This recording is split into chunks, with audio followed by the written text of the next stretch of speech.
Cześć! Dzisiaj w Muzycznym Subiektywie druga część opowieści o słynnych rockmenach z południa USA, grupie Lynyrd Skynyrd. Tych, którzy nie widzieli pierwszego odcinka, zachęcam do nadrobienia. Link znajdziecie w opisie filmu i na końcu tego epizodu.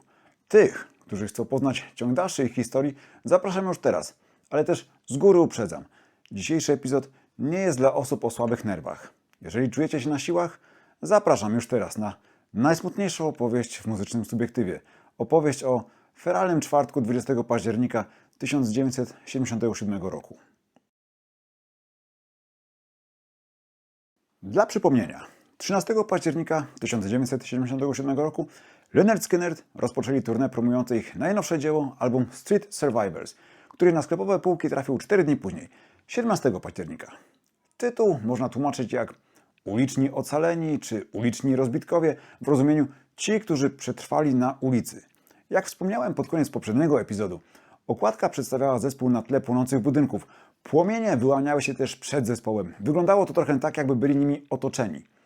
Samą trasę w nawiązaniu do tytułu płyty nazwano Tour of the Survivors, czyli Trasa Ocalałych, co w kontekście przyszłych wydarzeń nabiera nowego, przerażającego znaczenia. Do trasy zespół przystąpił bardzo zmotywowany. Nie tylko tym, że mieli świetną płytę i świetny skład i byli gotowi głosić to po całym świecie, ale też faktem, że tournée miało nie przypominać poprzednich. Miało oznaczać koniec z morderczym tempem i z wyniszczającym trybem życia, wypełnionym alkoholem i narkotykami, a pozbawionym snu czy wolnych dni zarezerwowanych na odpoczynek. Ronnie Van Zant, wokalista i lider zespołu, z optymizmem patrzył w przyszłość, odliczając już dni do 10 listopada, kiedy to miało spełnić się jedno z jego marzeń. Skynyrd mieli wystąpić w nowojorskiej Madison Square Garden.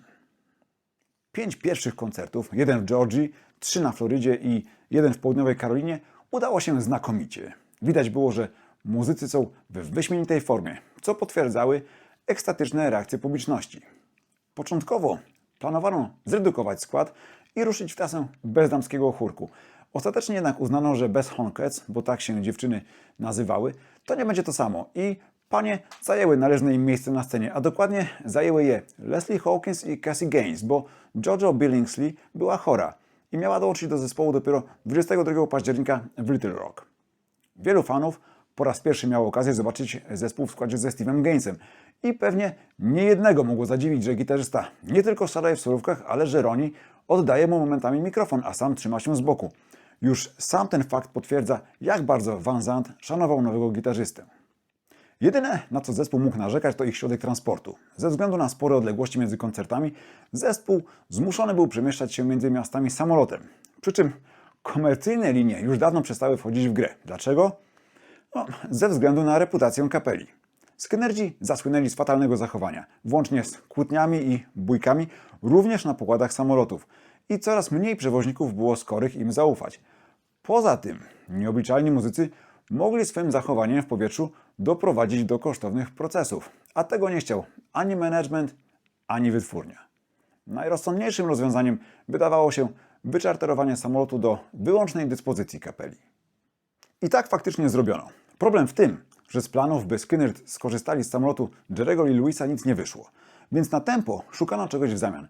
Stanęło na 30-letnim, a więc dość wysłużonym samolocie Convair CV-240 o numerze rejestracyjnym N55VM, wynajętym na amerykańską część trasy od L&J Leasing Company z Edison w Teksasie.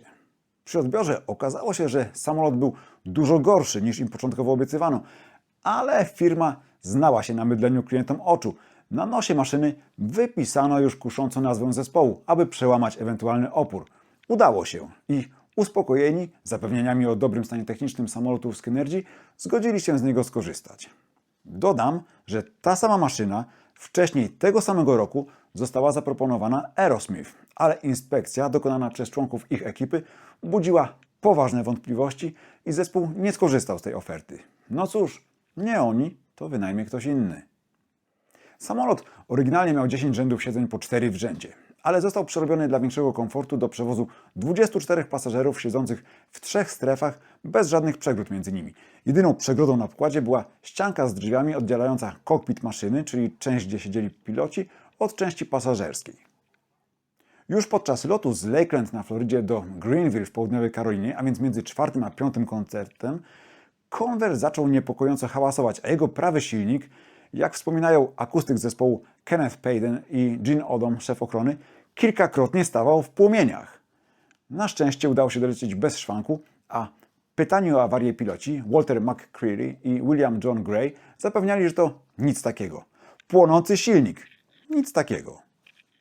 Po koncercie 19 października zespół miał dzień przerwy. Nie musieli się spieszyć. W Baton Rouge w Luizjanie mieli grać dopiero 21, więc część podróżnych zaczęła myśleć nad zastępczym środkiem transportu.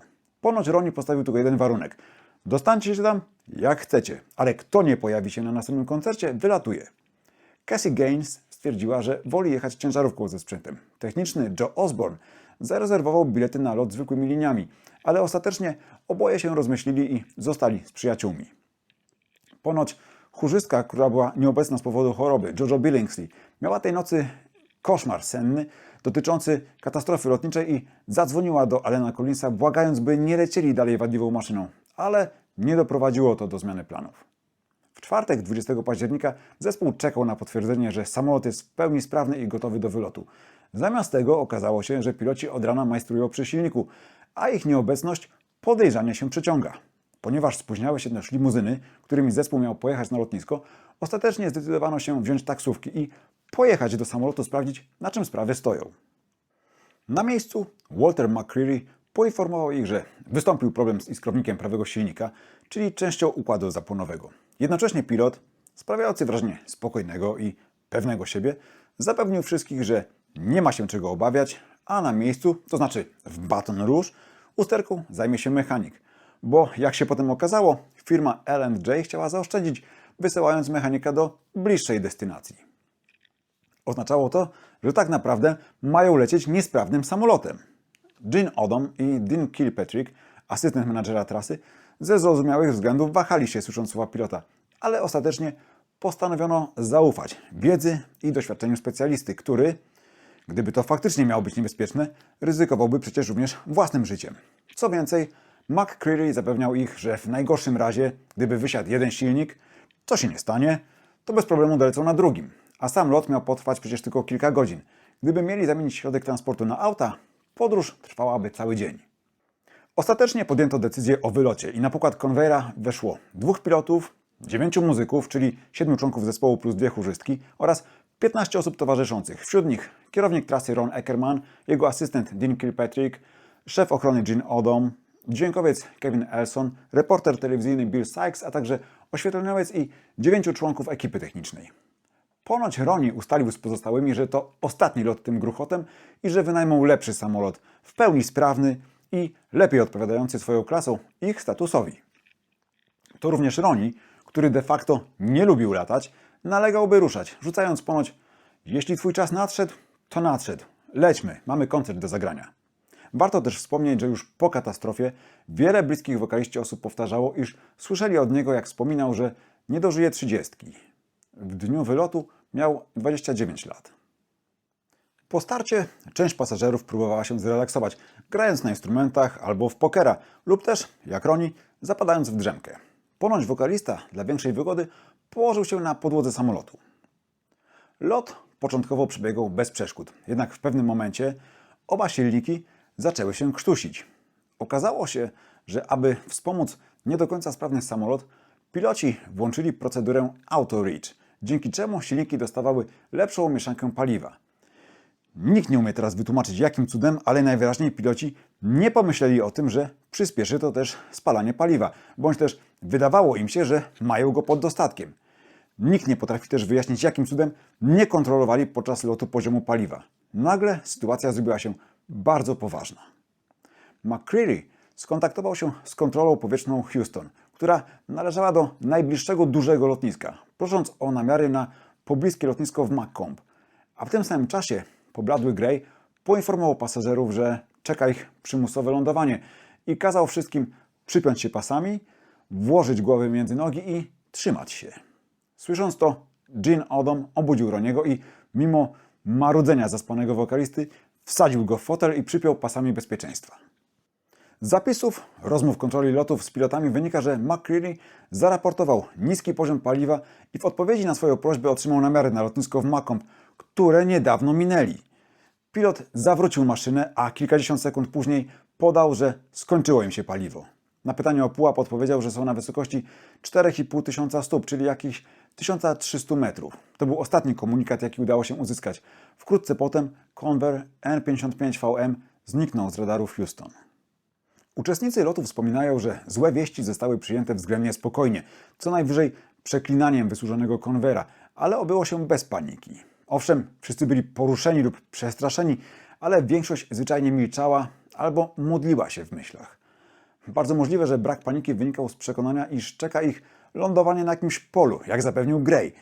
Problem w tym, że ze względu na późną porę nie bardzo było widać, co jest pod nimi, a w tym akurat obszarze przeważały nie pola, tylko bagna i lasy. Co więcej, nawet gdyby znaleźli otwartą przestrzeń, McCreary nie był praktycznie w stanie sterować samolotem, bo wraz z końcem paliwa nie tylko zgasły silniki, ale też padł system hydrauliczny.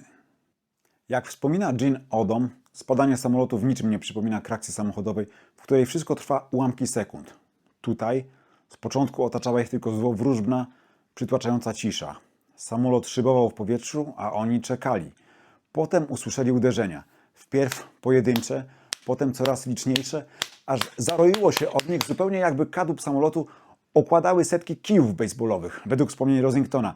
To samolot zaczął ślizgać się po wierzchołkach wysokich na 30 metrów drzew i sunął tak z dobre 150 metrów, stopniowo obniżając pułap i tracąc po drodze oba skrzydła i większość ogona, nim wreszcie uderzył w wielkie drzewo i rozleciał się. Przód maszyny oderwał się od reszty kadłuba, kilka osób zostało wyrzuconych z wnętrza, podobnie jak mnóstwo bagaży. Convair zakończył ostatni lot około godziny 18:52 w bagnistych lasach nieopodal Gillsburga w stanie Mississippi, zaledwie 16 km od najbliższego lotniska w Macomb i około 80 km od docelowego lotniska w Baton Rouge. Po katastrofie znowu zapanowała pełna grozy cisza. Dopiero po chwili zewsząd zaczęły dobiegać jęki lub krzyki rannych. Tylko kilka osób jakimś cudem trzymało się na nogach i zdołało wypełznąć z rozbitego samolotu. Wśród nich byli Artemus Pyle i dwóch technicznych, Ken Payden i Mark Frank, którzy ruszyli przez trzęsawiska w poszukiwaniu pomocy, kierując się w stronę ledwo widocznego światła pobliskiej farmy. Jak Pyle wspomina po latach, to był impuls. Jego przyjaciele krwawili, umierali, musiał coś zrobić, a to wydawało się najsensowniejszym. Najwyraźniej działała adrenalina, ponieważ sam miał poważne obrażenia klatki piersiowej, w tym złamanych kilka żeber. Okazało się, że jakieś ćwierć mili od miejsca wypadku biegła utwardzona droga, nazwana później przez lokalnych Slaughterhouse Road, czyli droga do rzeźni, a także pola i pastwiska. Gdyby udało się wylądować tutaj, może wszystko potoczyłoby się zupełnie inaczej. Ocaleli dotarli do farmy Johnego Mouta, który przywitał ich strzałem ze strzelby, a kula drasnęła Artemusa w ramię. Czemu farmer strzelał? Jak wspomina Mout, akurat dorzucał siana dla bydła, gdy usłyszał odległy, niezidentyfikowany hałas. Długo potem dał się słyszeć narastający odgłos nadlatującego helikoptera, który zaczął przeczesywać okolice reflektorem. Mout pomyślał, że szukają zbiegłych więźniów, a gdy chwilę potem zobaczył 3 sylwetki wybiegające z lasu, wskoczył do auta i pojechał do swojego domu po broń. Po drodze minął całą trójkę, która dawała mu jakieś sygnały, ale nie zatrzymał się, widząc długowłosych, brodatych, uwalanych błotem i krwią dzikusów. Dopiero gdy wystrzelił, tamci w odpowiedzi zaczęli krzyczeć o rozbitym samolocie i wszystko stało się jasne. Akcja ratunkowa rozpoczęła się praktycznie od razu.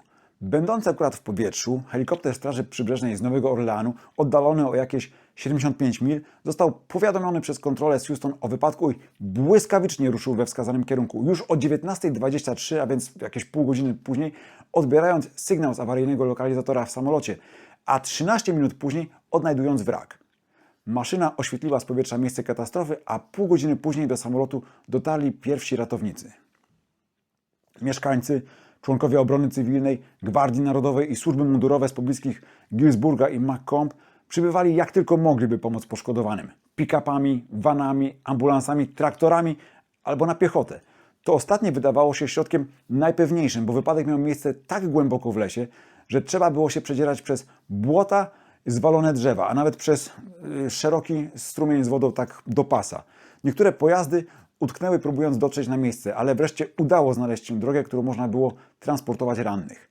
Na miejsce przyleciały też kolejne helikoptery, transportując m.in. lekarzy i sprzęt medyczny potrzebny do pierwszej pomocy.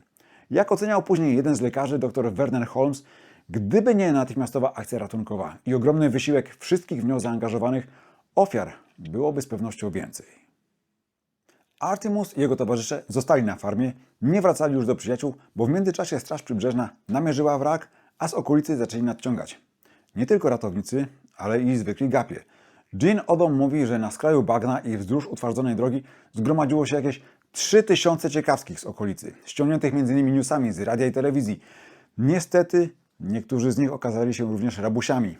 W związku z czym, nim Gwardia Narodowa zabezpieczyła teren, w ciemnościach i zamieszaniu znikały portfele i inne kosztowności, a nawet koszmarne pamiątki, jak poprzecinane pasy bezpieczeństwa czy wyrwane siłą uderzenia fotele. Odom wspomina, że gdy leżał na ziemi krwawiąc i co chwilę tracąc przytomność, został pozbawiony zegarka, portfela i obrączki. Wydostanie z wraku wszystkich pasażerów zajęło jakieś 3,5 godziny. Samych pilotów nie udało się wyciągnąć tej nocy. Ocaleli zostali przewiezieni do okolicznych szpitali. Jedni z bardzo poważnymi obrażeniami, inni z lżejszymi. Billy Powell, klawiszowiec, podobnie jak Pyle, opuścił wrak o własnych siłach, dopiero potem orientując się, że praktycznie nie ma nosa, który ledwo się trzymał na kawałku skóry. Gary Rosington, gitarzysta, miał połamane obie nogi, stopy, ramiona i nadgarstki, do tego pękniętych kilka żeber i miednice, a znaleziono go leżącego na ziemi i przywalonego drzwiami samolotu.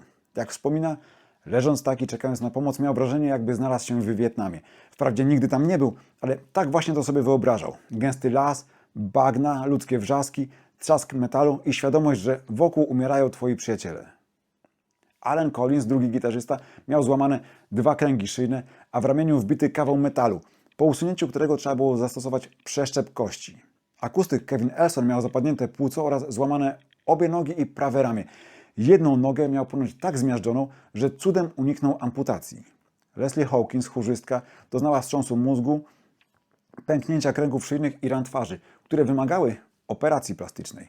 Gene Odom, szef ochrony, który był jednym z pasażerów wyrzuconych z wraku siłą uderzenia, miał poważny uraz szyi oraz liczne rany cięte, a w wyniku poparzenia stracił oko i część twarzy. Przez długi czas nie było wiadomo, jakim cudem został poparzony, bo ze względu na brak paliwa na szczęście nie doszło do pożaru. Jak ustalono, na pokładzie były flary do usuwania lodu z kadłuba i skrzydeł samolotu i najprawdopodobniej poparzył go fosfor z takiej flary. Joe Osborne, który pierwotnie chciał lecieć normalnymi liniami komercyjnymi, doznał wstrząsu mózgu i licznych obrażeń twarzy. Leon Wilkeson, basista zespołu, był w najcięższym stanie. Miał ranę klatki piersiowej, złamane ramię i nogę oraz liczne obrażenia organów wewnętrznych, w wyniku czego jego serce dwukrotnie się zatrzymało podczas akcji ratowniczej. Z drugiej strony, można powiedzieć, że i tak wygrał los na loterii, bo żył. Niestety nie wszyscy mieli tyle szczęścia. Na miejscu zginęli obaj piloci, Walter McCreary i William John Gray, oraz Ronnie Van Zant, rodzeństwo Steve i Cassie Gaines oraz Dean Kilpatrick. Zmarli członkowie zespołu mieli połamane nogi i śmiertelne rany głowy. Dean miał dodatkowo zmiażdżoną klatkę piersiową. Według wspomnień Gina Odoma, wszyscy poza nim mieli zapięte pasy bezpieczeństwa, ale na niewiele się to zdało, gdyż impet uderzenia wyrwał z podłogi wszystkie siedzenia poza jednym. Znajdujący się w przedniej części samolotu pasażerowie, w tej, która zawisła między drzewami, polecieli do przodu, zatrzymując się na ścianie i drzwiach oddzielających kokpit od części pasażerskiej. Oznaczało to, że poranieni, połamani ludzie utworzyli prawdziwe kłębowisko ciał i wyrwanych siedzeń, a ci na dnie byli niemalże zduszeni. Jak wspominali ratownicy, aby wyciągnąć tych z wierzchu, tak naprawdę musieli stąpać po tych znajdujących się pod spodem. Ronnie, Steve i Dean, podobnie jak Allen, Gary i Kevin Elson, siedzieli w pierwszej sekcji, najbliższej kokpitu z pilotami i najprawdopodobniej dlatego aż 3 spośród nich zginęło, a reszta miała tak poważne obrażenia. Z drugiej sekcji zginęła Cassie. Pasażerowie trzeciej sekcji na tyle samolotu, mimo licznych kontuzji, ucierpieli relatywnie najmniej. Nie wiadomo, czy te śmiertelne w skutkach obrażenia były wynikiem uderzenia w jakieś elementy samolotu, czy też trafienia przez latające we wnętrzu przedmioty, bo musimy pamiętać, że w części pasażerskiej było mnóstwo rzeczy w żaden sposób niezabezpieczonych, niepoprzypinanych, które w momencie awaryjnego lądowania mogły zamienić się w śmiercionośne pociski. Po latach doszło jeszcze do bardzo nieprzyjemnego incydentu wywołanego przez Billy'ego Powella, który podczas wywiadu dla VH1 w 1998 roku na potrzeby dokumentu Behind the Music przedstawił wersję, według której Cassie Gaines nie zginęła szybko od uderzenia w głowę, tylko umierała z podciętym gardłem, gasnąc w ramionach Artemusa Pyla. Ta rewelacja oczywiście bardzo poruszyła rodzinę zmarłej, ale też wywołała duże oburzenie, zwłaszcza perkusisty Skynyrd, który wprost zarzucił Powellowi konfabulację. W dodatku nie bardzo wiedząc, w jakim celu klawiszowiec to zrobił. No może poza przykuciem uwagi. Artemus mówi, że to kompletne bzdury i że Billy najwyraźniej brał udział w innej katastrofie, a jako główny argument przywołuje raport Federalnej Administracji Lotnictwa, w którym nie stwierdzono u Cassie żadnej rany gardła, tylko złamanie prawej nogi oraz małą ranę kłutą w lewej części skroni. Niesmak jednak pozostał, a trudno gojące się rany rozdrapano na nowo. A skoro mowa o raportach, to według oficjalnego raportu National Transportation Safety Board prawdopodobną przyczyną wypadku był brak paliwa i całkowita utrata mocy obu silników, spowodowane niedbałością załogi o poziom paliwa. Przyczyniło się do niego również nieodpowiednie zaplanowanie trasy lotu oraz nieznanej przyczyny wadliwe funkcjonowanie prawego silnika, co z kolei doprowadziło do wyższego niż normalnie spalania. Rodziny ofiar były oczywiście w totalnym szoku, podobnie zresztą jak cała Ameryka i cały świat rocka. Judy Van Zandt, żona Roniego i Lacey, jego tata, natychmiast polecieli do Macomb, by wybrać trumnę i przewieźć ciało wokalisty do Orange Park na przedmieściach Jacksonville, gdzie mieszkał. Wokalista został pochowany w grobowcu w Jacksonville Memory Gardens podczas skromnej uroczystości dla rodziny i przyjaciół. Z członków zespołu tylko Billy Powell zdołał przyjechać z Mississippi na jego pogrzeb. Pozostali musieli zostać w szpitalach. Zaraz obok Van Zandta pochowano Steve'a Gainsa oraz Cassie Gaines, z którą obecnie spoczywają również rodzice rodzeństwa. Z kolei Dean Kilpatrick został pochowany na cmentarzu Arlington w Jacksonville. Niestety, w roku 2000 wandale zniszczyli nagrobki Roniego i Steve'a, w związku z czym rodziny przeniosły szczątki obu muzyków, pozostawiając odnowione nagrobki wyłącznie jako miejsce pamięci dla fanów. Ronnie spoczywa obecnie pod wielkim dębem na cmentarzu Riverside Memorial Park w Jacksonville. Steve pochowany jest na życzenie rodziny w nieoznaczonym grobie, aby uniknąć podobnych przykrych incydentów. Mniej więcej w rok po katastrofie do listy ofiar w obozie Skynyrd los dopisał kolejną. Chuck Flowers, dawny roadie zespołu, popełnił samobójstwo. Flowers został zwolniony niedługo przed katastrofą. Według jednych źródeł doszło do kłótni o jakiś rachunek hotelowy. Według innej wersji zażądał wysokiej podwyżki i nie zgodził się na niepełną kwotę. W związku z czym w katastrofie udziału nie brał. Ale ponieważ był z kapelą, a zwłaszcza z Roniem bardzo zżyty, mocno przeżył tę tragedię. Prawdopodobnie od tego czasu żył z poczuciem winy. Z poczuciem, że on też powinien był się znaleźć na pokładzie konwejera. Co dokładnie nim powodowało, nie wiemy, ale pewne jest jedno. Chuck zastrzelił się ze strzelby, którą otrzymał w prezencie od Roniego Van Zandta. Jak na ironię, sprzedaż płyty Street Survivors, być może napędzana rozgłosem wokół katastrofy, szła doskonale i album dotarł do 5. miejsca na liście Billboard, ostatecznie pokrywając się w samych Stanach dwukrotnie platyną za sprzedane 2 miliony sztuk. W osiągnięciu tego wyniku nie przeszkodziła nawet przerwa w sprzedaży, wynikająca z wycofania pierwotnej okładki. Na prośbę Teresy Gaines, wdowy po Steve'ie, okładka przedstawiająca zespół w płomieniach została zastąpiona neutralnym zdjęciem zespołu na czarnym tle, co w kontekście katastrofy wydaje się posunięciem jak najbardziej zrozumiałym. Oczywiście pojawiły się też głosy, jakoby w wypadku zginęli tylko ci członkowie, których na pierwszym projekcie dotykał ogień, ale to była totalna bzdura. Bzdurą natomiast nie był fakt, że po śmierci Roniego i pozostałych wzrosło zainteresowanie kapelą, a co za tym idzie, w górę szła też sprzedaż płyt. MCA Records postanowiło wykorzystać koniunkturę i już we wrześniu 1978 wydało płytę Skynyrds First and Last, na której zebrano wyniki sesji w Muscle Shoals z lat 1971-72, tych poprzedzających jeszcze wydanie debiutanckiego albumu.